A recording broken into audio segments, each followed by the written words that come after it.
Literature में सबसे पहले आज हम कर रहे हैं नियो क्लासिकल एज। आपके Augustan age neo classical as में से कुछ है, कोर्स में है, सिलेबस में है। Okay, one of these ages neo classical age है। चालू है वीडियो। नियो क्लासिकल एज आपके कोर्स में है और हम कर रहे हैं नियो क्लासिकल एज। ठीक है, अब समझो, हमने जब हिस्ट्री ऑफ इंग्लिश लिटरेचर किया था, स्टार्ट किया था, तो हमने देखा कि 1558 से 1603 तक एलिजाबेथन एज कहलाता है।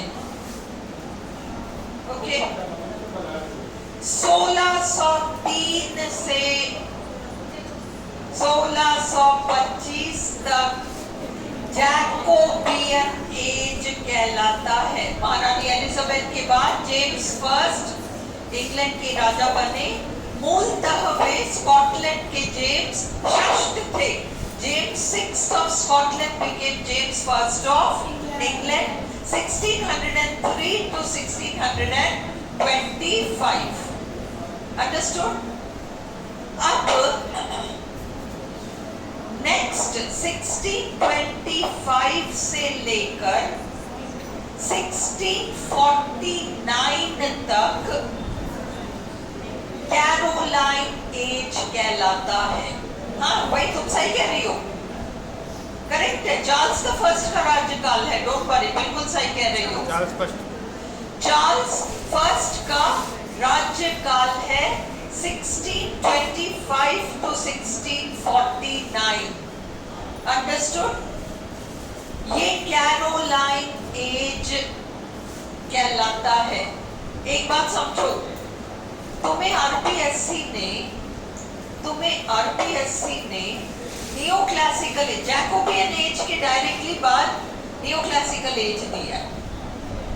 बीच के जो 1625 से 1660 तक का पीरियड है ना, उसको उन्होंने सिलेबस में नहीं डाला है, बट एक्चुअली वो पीरियड है जो आप लोगों ने बीए में पूरा पढ़ रखा है। John Milton, Alexander pope first year में पढ़ रखा है, an essay on criticism. Understood? ये सारे जो एंड्रू मार्वेल द गार्डन वाला, हेनरी बॉन, ये सारे आपने फर्स्ट ईयर में पढ़ लिए। उन्होंने उसको विशेष रूप से मेंशन नहीं किया है, क्योंकि उसका कुछ पीरियड आपका उसमें आ जाएगा आगे, जो इन्होंने लिटरेरी टॉपिक्स आपको दे रखे हैं। इसलिए हम ये नहीं कह पाएंगे कि उन्होंने तो ये दिया ही नहीं है तो हमको तो पढ़ना ही नहीं है। एक एक पैराग्राफ ही सही, पर एक एक पैराग्राफ पढ़ने में अपने को कोई फर्क नहीं पड़ने वाला, हम रिस्क नहीं ले सकेंगे। तो 1625 में चार्ल्स फर्स्ट आपके चले गए। रेस्टोरेशन तो आपके कोर्स में है। रेस्टोरेशन है क्या, आज हम ये पढ़ेंगे। रेस्टोरेशन क्या है जानने के लिए आप, रेस्टोर का मतलब पुनः स्थापित करना। रेस्टोर इंग्लिश क्रिया है जिसका मतलब है किसी की चीज छीन कर उसको वापस लौटाना। तो तुम्हें ये तो जानना पड़ेगा ना कि किसकी कौन सी चीज छीन ली थी और फिर उसे वापस कैसे देगी, ये तो हम जानेंगे। तो इसलिए हम अब इसका एक बैकग्राउंड देख रहे हैं। 1625 से 1649 कैरोलाइन एज, और फिर हम ब्रीफ में एक पैराग्राफ में देखेंगे 1649 to 1660। मैं कहानी के तौर पर समझा दूंगी, तो आप अगर वो दो पैराग्राफ याद भी नहीं करोगे तो चल जाएगा, डायरेक्ट हम नियो क्लासिकल पर जा सकते हैं। ऑलराइट, मैं सिर्फ एक स्टोरी के रूप में आपको समझा रही हूँ कि क्या हुआ। जेम्स द फर्स्ट जो इंग्लैंड के राजा बने 1603 में, महारानी एलिजाबेथ की मृत्यु पर उन्होंने 1625 तक शासन किया। उनके राज्यकाल में शेक्सपियर उनके चहेते थे। शेक्सपियर को उन्होंने विशेष अधिकार दिए। ये सब हमने जैकोबियन एज में कर रखा है। थोड़ा सा विकिपीडिया खोल कर देख लेना, मैंने जो आपको इंफॉर्मेशन दिया है पर्याप्त है, फिर भी क्विज टाइम में मैं एंड में प्रोवाइड करूंगी। अब 1625 में चार्ल्स फर्स्ट की मृत्यु जेम्स फर्स्ट की मृत्यु हो जाएगी। इंग्लैंड के राजा जो एलिजाबेथ के बाद आए थे, जेम्स फर्स्ट, उनकी मृत्यु 1625 में हो जाएगी। अंडरस्टूड? अब उनका एक पुत्र है जिसका नाम है चार्ल्स। पुत्र है चार्ल्स। अब ये चार्ल्स क्या है? इसने फ्रांस जाकर 1624 में एक फ्रांसीसी राजकुमारी से शादी कर ली। इससे कोई फर्क नहीं पड़ता। अगर इंग्लैंड का राजा किसी दूसरे देश की राजकुमारी से शादी कर लेता है तो कोई फर्क नहीं पड़ता। क्या फर्क पड़ता है? वो तो ब्याह के यही तो आएगी, कोई फर्क नहीं पड़ने वाला। पर इंग्लैंड को बहुत फर्क पड़ा। क्यों फर्क पड़ा? अब हम देखते हैं कि महारानी एलिजाबेथ के फादर ने अपने स्वार्थवश क्या किया था? रोम में जो पोप हैं, ईसाई धर्म के रोमन कैथोलिक्स के जो पोप हैं, उनसे लड़ाई करके कह दिया था पोप को, जा मैं तेरे को नहीं मानता। बहुत बड़ा स्टेप था ये। जा मैं तेरे को नहीं मानता, मैं प्रोटेस्ट करता हूं, मैं विरोध करता हूं। तो जिन्होंने प्रोटेस्ट किया, पहले जर्मनी ने प्रोटेस्ट किया। जर्मनी के देखा देखी में इस राजा ने जर्मनी ने तो सही कारणों से विरोध किया। जर्मनी ने जो पोप का विरोध किया वो सही कारणों से किया कि रोमन कैथोलिक धर्म में बहुत बुराइयां आ गई हैं। आप आम इंसान को पैसों के लिए हड़काते हो, है ना? कोई पैदा होता है तो पैसे दो, कोई मरता है तो पैसे दो, कब्र के लिए पैसे दो, इसके लिए पैसे दो, तुमने पाप किए पैसे दो, हम माफीनामा लिख के देंगे, पैसे दो पैसे दो पैसे दो। तुमने तो आम जनता का जीना हराम कर रखा है धर्म के नाम पर, क्योंकि व्यक्ति धर्म के नाम से डरता है, भगवान से डरता है। तो रोमन कैथोलिक धर्म में बहुत सारी बुराइयां हैं, हम विरोध करते हैं इस बात का। जर्मनी ने विरोध किया, वाजिब विरोध था। जर्मनी दुनिया का पहला देश है जो प्रोटेस्टेंट बन गया। इंग्लैंड को कोई शिकायत नहीं थी। राजा जो एलिजाबेथ के पिता थे, उनको एक स्वार्थ था। रोमन कैथोलिक धर्म में तलाक का प्रावधान नहीं है। मुझे तो अपनी पत्नी को तलाक देना है और इसलिए तलाक देना है, तो फिर मैं क्या करूं? तुम मुझे तलाक नहीं दोगे क्योंकि धर्म नहीं देता, मैं तुमको ही नहीं मानता। उन्होंने प्रोटेस्ट कर दिया, तो इंग्लैंड प्रोटेस्टेंट बन गया एलिजाबेथ के फादर के टाइम पर। तब से इंग्लैंड प्रोटेस्टेंट ही चलेगा। जब जेम्स द फर्स्ट जो स्कॉटलैंड में रोमन कैथोलिक राजा हैं, उनको ये लालच दी गई थी कि तुम आकर इंग्लैंड में राजा बन सकते हो, पर तुम्हें प्रोटेस्टेंट बनना पड़ेगा। तो वो आ गया सिंहासन के लालच में, वो प्रोटेस्टेंट बन गया। पर अंदर ही अंदर तो कुछ और ही होगा ना। मार मार कर किसी को कुछ भी बना लो, पर वो व्यक्ति दिल से तो कभी नहीं जुड़ पाएगा। तो इसलिए ये जो जेम्स द फर्स्ट था बेसिकली रोमन कैथोलिक था, पर वो प्रोटेस्टेंट बन गया सिंहासन के चक्कर में। अब उसके बेटे ने वही किया, रोमन कैथोलिक से जाकर शादी कर ली। वो जो फ्रांसीसी राजकुमारी थी वो रोमन कैथोलिक थी। इंग्लैंड को इस बात पर आपत्ति थी कि तुम रोमन कैथोलिक से कैसे शादी कर सकते हो? तुम फ्रांसी से करो, जर्मन से करो, तुर्की से करो, किसी से भी करो, पर होनी चाहिए वो प्रोटेस्टेंट। तो इस बात पर आपत्ति थी चार्ल्स फर्स्ट के मैरिज पर 1624। 25 में तो इसका फादर मर जाएगा और ये राजा बन जाएगा। 1624 में इसने शादी कर ली और रोमन कैथोलिक से शादी कर ली। फ्रांसीसी राजकुमारी प्रिंसेस हेनरिएटा मारिया से शादी कर ली और उसको ब्याह कर यहाँ ले आया। इंग्लैंड की जनता ने अपने आप को सांत्वना दिया, कोई बात नहीं, ब्याहकर तो हमारे यहाँ आ रही है, हम उसको प्रोटेस्टेंट बना लेंगे। पर ऐसा नहीं हुआ, उसने सबको रोमन कैथोलिक बना दिया, इंक्लूडिंग राजा। और देखो, इंग्लैंड का सबसे बड़ा और सबसे पहला चर्च है कैंटरबरी का कैथीड्रल, वहां का मुखिया पूरे इंग्लैंड के ईसाई धर्म का मुखिया है, उसको जबरदस्ती प्रोटेस्टेंट बनना पड़ा ही था। अब रानी के रोमन कैथोलिक होने की वजह से उस कैथीड्रल के मुखिया ने, देश के धर्म मुखिया ने कह दिया, अरे मैं भी रोमन कैथोलिक हूं। उन्होंने तो पूछो ही ना, पूरे देश में खुला खुला रोमन कैथोलिक धर्म का पालन होने लगा। अब मिल्टन जैसे कवि थे जो कट्टर प्रोटेस्टेंट थे, उनको फूटी आंख नहीं सुहाया ये चार्ल्स फर्स्ट, और मिल्टन ने ठान लिया कि यह तो जाएगा, मैं बर्दाश्त नहीं करूंगा इस तरह की चीज को, तू जाएगा। और मिल्टन ने खूब लेख लिखे राजा के खिलाफ, जमकर लेख लिखे, जान को खतरे में डाल लिया पर लिखा।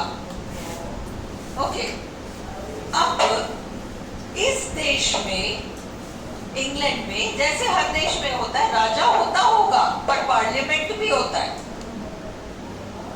राजा and prime minister. Raja and prime minister, तुम लोगों ने फर्स्ट ईयर में पोएम पढ़ी है, when the assault was intended to the city, by John Milton, when the assault, ये इसी के ऊपर है, फर्स्ट ईयर का।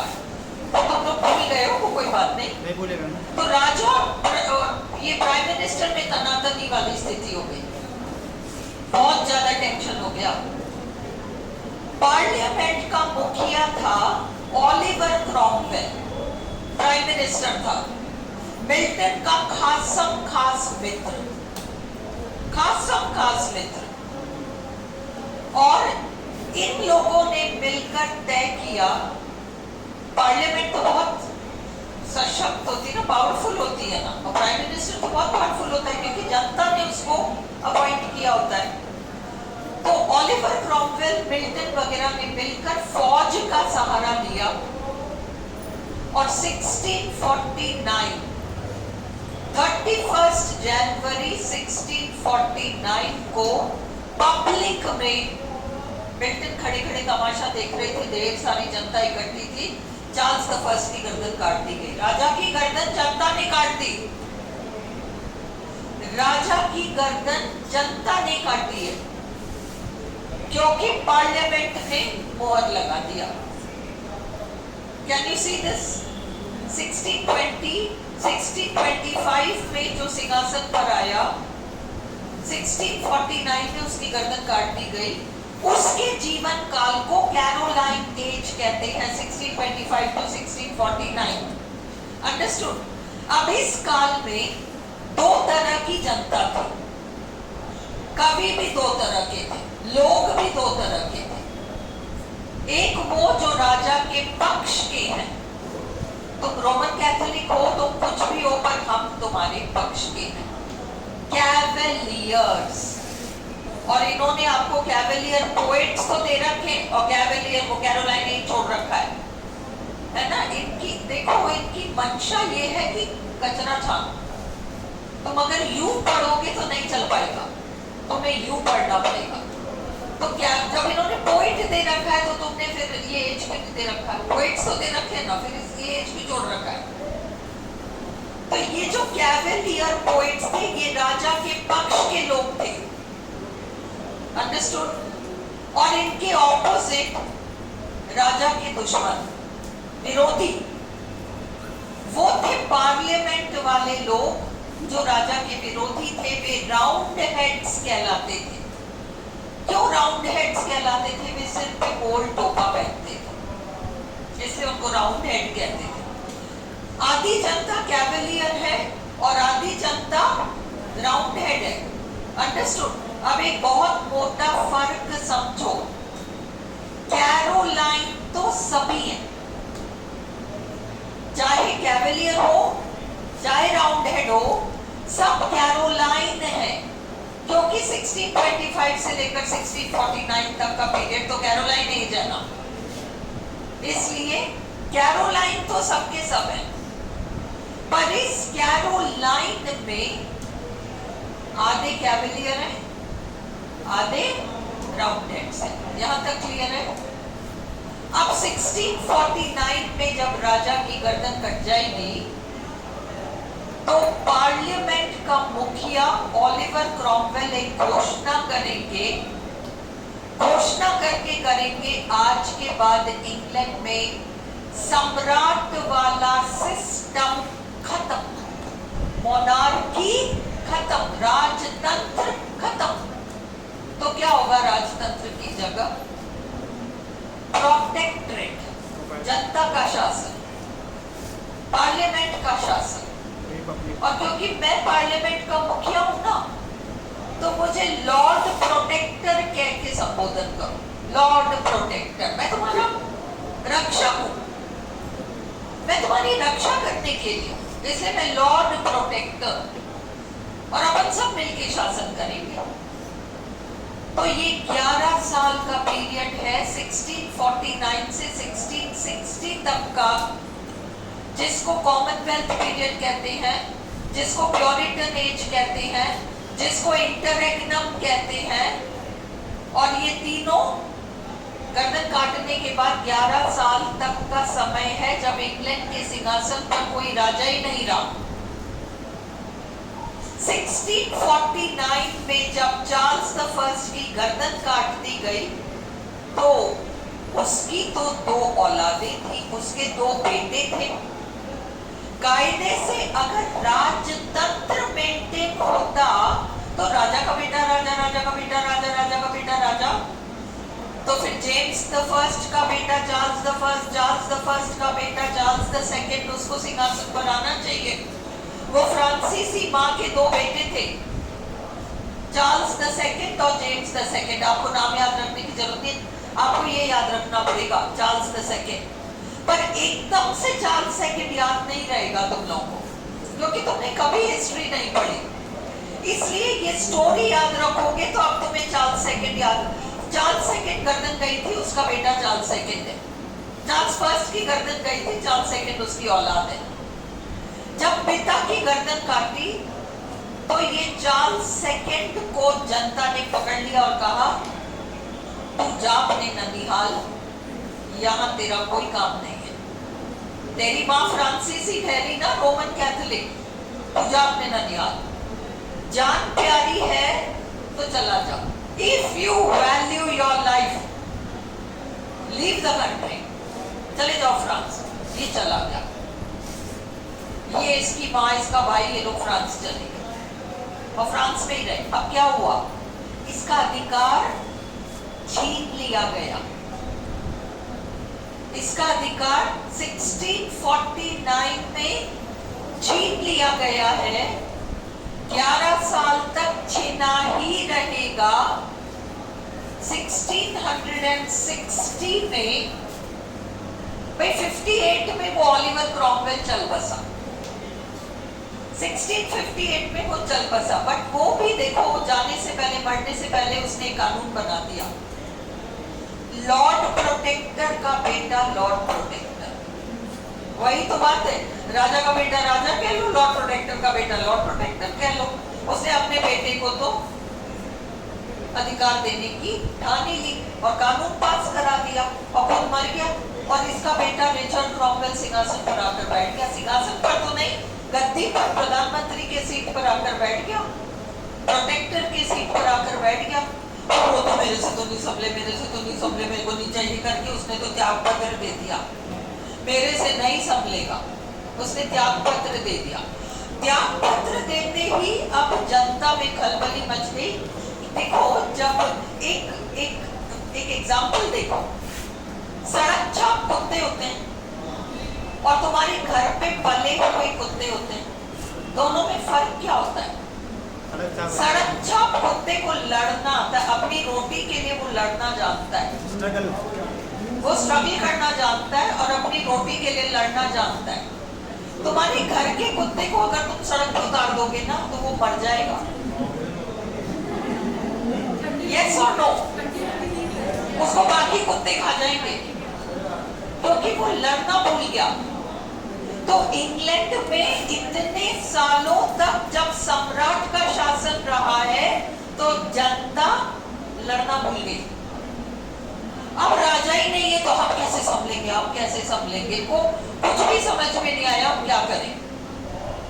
इन्होंने तय किया, अरे अपन ने उसको भगाया था ना, उसको भगाया था ना, वो चार्ल्स द फर्स्ट के बेटे को भगाया था ना फ्रांस। हमारे इतिहास में पहले भी तो ऐसा हुआ है। महारानी एलिजाबेथ ने एक रोमन कैथोलिक को बुला के कहा तो था कि तू प्रोटेस्टेंट बन जा तो हम तेरे को सिंहासन दे देंगे। चलो अपन एक बार फिर वही टेक्निक अपनाते हैं। चार्ल्स द सेकंड को कहते हैं आजा यहाँ सिंहासन पर बैठ जा, पर तू प्रोटेस्टेंट बन जा। तो इन्होंने उसको बुलाया, वो 1660 में आ भी गया, आ गया और बोल गया कि मैं प्रोटेस्टेंट बन जाऊंगा, मुझे सिंहासन वापस दे दो। तो उसको जो उसका खोया हुआ या छीना हुआ सिंहासन या अधिकार वापस दिया गया।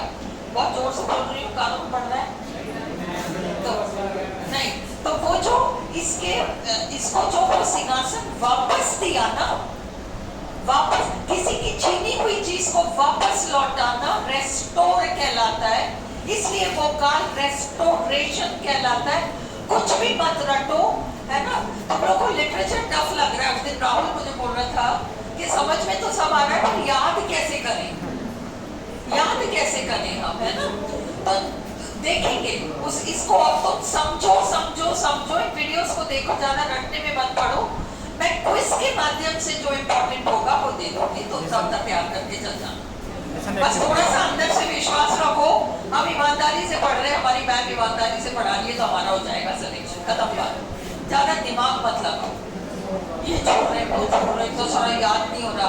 आज सब आना तुम शाम को class for the YouTube live, understood. हाँ, और मैं 10 मिनट क्लास खत्म होने के बाद पूछूंगी कि तुम लोग क्या प्रॉब्लम्स एक्चुअली फेस कर रहे हो पढ़ाई के अलावा, है ना, and I will answer all that there. Listen, अब क्या हुआ, इसको रेस्टोर कर दिया, वापस सिंहासन पर बिठा दिया, ये रेस्टोरेशन था, ठीक है। यहां से हमको आरपीएससी ने डिटेल में दे रखा है। उन्होंने एक नाम दे दिया नियो क्लासिकल। नियो क्लासिकल के अंदर 3 पीरियड्स आते हैं और इन 3 पीरियड्स के 8 नाम है। एक नियो क्लासिकल दे दिया, ये पढ़ लेना। नियो क्लासिकल के अंदर तीन मोटे पीरियड्स हैं और इन 3 मोटे पीरियड्स के 8 नाम है। कुछ नहीं करना, 8 नाम जानना है तुम्हें, और उन 3 मोटे पीरियड्स के कुछ मेजर राइटर्स को आपको जानना है। ड्राइडन है, पोप है, जिनको आपने बीए फर्स्ट ईयर वगैरह में कर रखा है ना, वो भी मोटा मोटा मैं करा के छोड़ दूंगी, डोंट वरी, मैं क्विज में पूछ लूंगी जो तुम्हारे लिए इम्पोर्टेंट है। चलो, तो अब हम पढ़ रहे हैं Caroline as.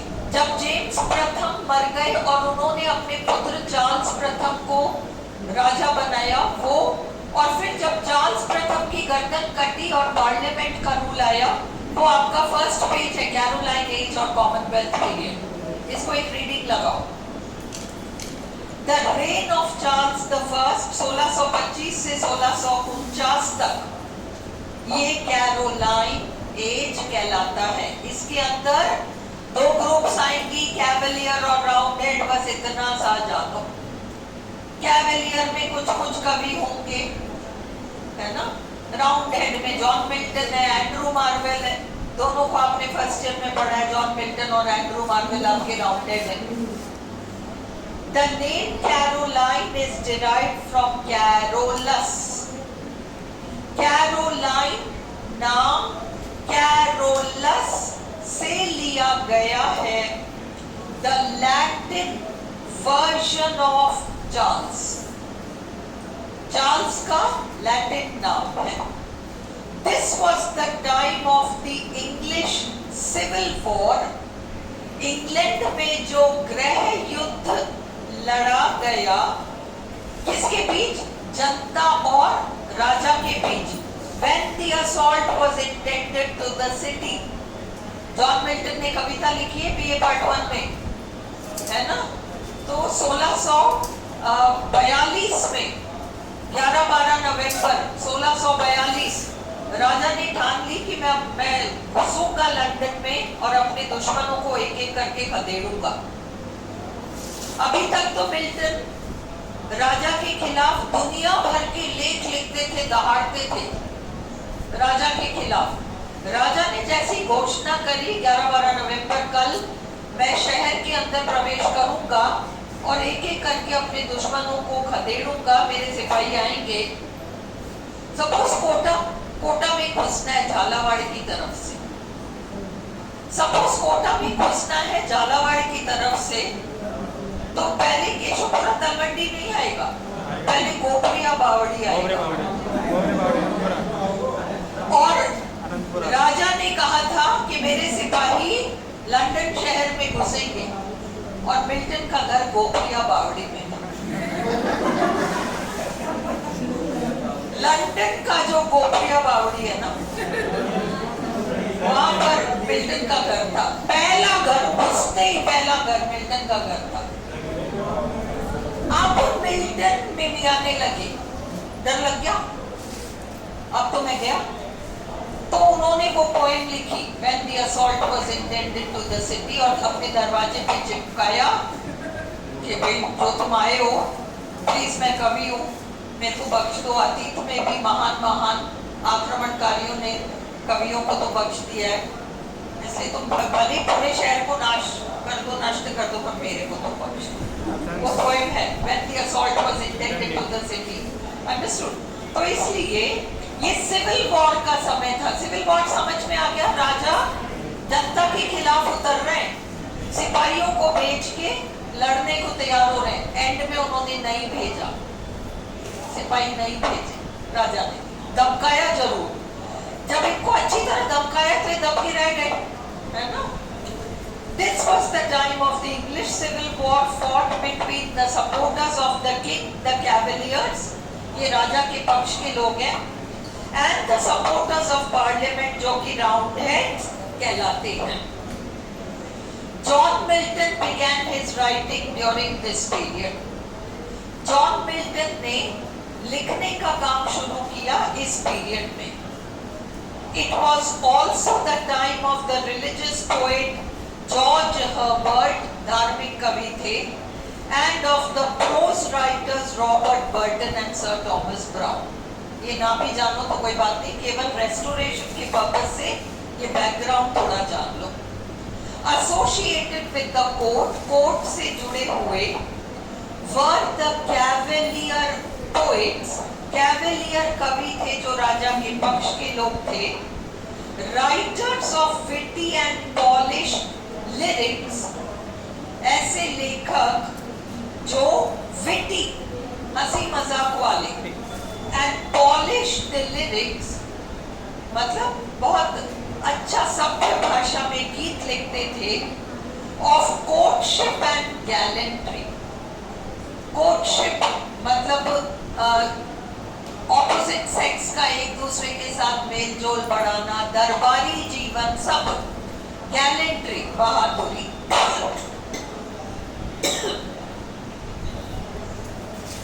The group included Richard Lovelace, Sir John Suckling, Thomas Carew, ये सब आपके कैवेलियर में आए। Robert Herrick, although a country person, हालांकि गांव के पादरी थे, is often classified with the Cavalier poets। उनका नाम कैवेलियर कवियों के साथ जोड़ दिया जाता है, because like them, क्योंकि उन्हीं की तरह he was a son of Ben Jonson। हमने पढ़ा है, जैकोबियन एज हमारे कोर्स में है। उनके जितने चेले चपाटे थे वो दो ग्रुप्स में बट गए, sons of Ben, tribe of Ben.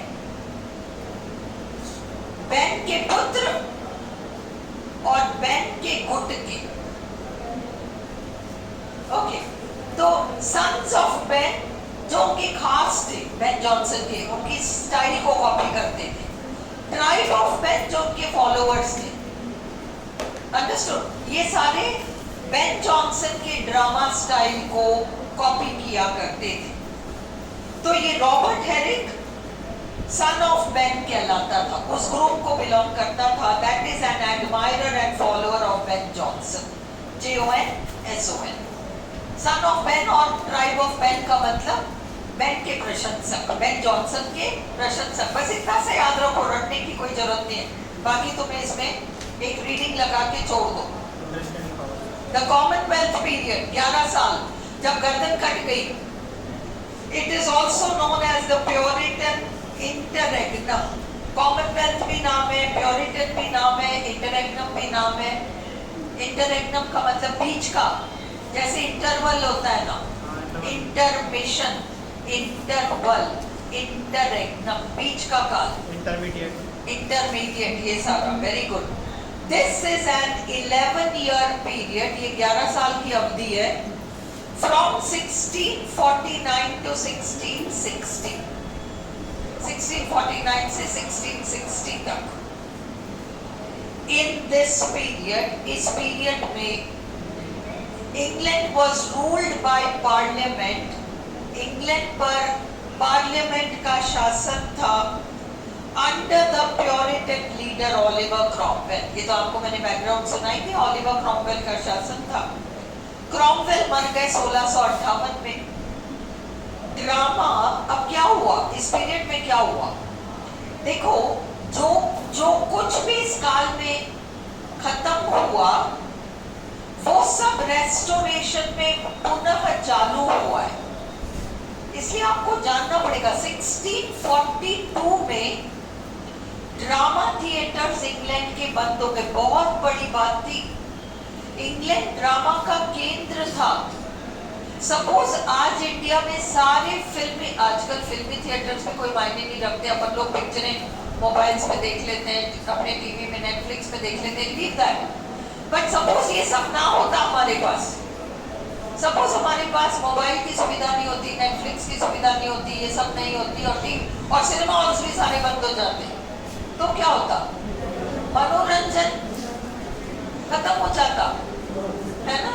लोग डिप्रेशन जैसी स्थिति में चले जाएंगे क्योंकि एंटरटेनमेंट खत्म हो गया। ये हुआ इंग्लैंड में, ड्रामा थिएटर्स बंद कर दिए गए। अगर पता चला कि तुम नाटककार हो तो तुमको सजा मिलेगी। नाटककार बेचारे, उनका पेट ही नाटकों से पलता है, तो कोई बड़ा सेठ उनको बुलाता था कि आजा आजा मैं संभाल लूंगा, मेरे घर में ऐसी ऐसी पार्टी है, ऐसा ऐसा फंक्शन है, सिर्फ मेरे घर में नाटक खेलने के लिए तुम अपनी पार्टी के साथ आ जाओ, मैं तुम्हें इतनी बड़ी रकम दे दूंगा। वो कहते हम पकड़े गए तो अरे कोई नहीं मैं संभालूंगा, तुम पकड़े गए तो आ जाओ। तो ऐसे चोरी छुपके घरों में लोगों के, क्योंकि ये हवेलियां होती थी बड़े बड़े लाड साहबों की, जो शहर से दूर होता था, किसी को क्या पता चलता है, होने के बाद पता चलता था, कोई किसी को पकड़ ही नहीं सकता था। ऐसे काम होने लग गए, तो दहशत में रही इंग्लैंड की पब्लिक, ड्रामा थिएटर्स बंद हो गए। अब ये देखो, drama almost disappeared for 18 years. 18 सालों तक ड्रामा तो गायब हो गया। 1642 से लेकर 1660 तक the प्योरिटन्स closed the public theaters in September 1642. September 1642 में सारे थिएटर बंद हो गए। Not only on moral and religious grounds, ना केवल नैतिक और धार्मिक आधार पर राजनैतिक डर से भी, क्योंकि दंगे मचने की स्थिति हो गई थी, सिविल वॉर तो चल ही रहा था, but also to curb civil disorder. It curb मतलब कंट्रोल करना, सिविल डिसऑर्डर देश के अंदर झगड़े की स्थिति। It was the age of Milton's political pamphlets. Milton ने बहुत सारे राजनीतिक लेख इस काल में लिखे राजा के खिलाफ। Of Hobbes's political treatise Leviathan, Leviathan जो हॉब्स नाम के विचारक ने लिखा, of the prose writer sir Thomas Browne, Thomas Fuller, Jeremy Taylor, Isaac Walton, WALTON, and of the poets Henry Vaughan, Abraham Cowley, Sir William Davenant and Andrew Marvell। इनमें से दो तो आपने पढ़ाई है, अंडरस्टूड। अब हम आते हैं नियो क्लासिकल पीरियड, और अगर आप इसको देखते हो तो ये सन 1660 से 1785 तक चल रहा है।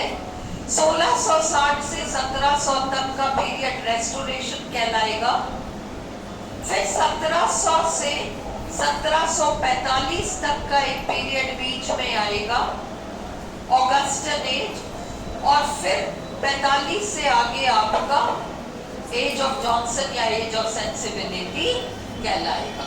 ये टोटल 3 पीरियड्स में डिवाइड होता है। इसकी जो डिटेल्स है वो हम देख लेंगे। अब मेरे ख्याल से आज इसको स्टार्ट मत करो, क्योंकि इसको कल स्टार्ट करो, नया ही टॉपिक होगा, कल स्टार्ट कर लो। नरेशन तो चल ही रहा है, 10-15 मिनट्स का ब्रेक लेके तुरंत वापस आओ, क्योंकि 1:30 बजे नरेशन है।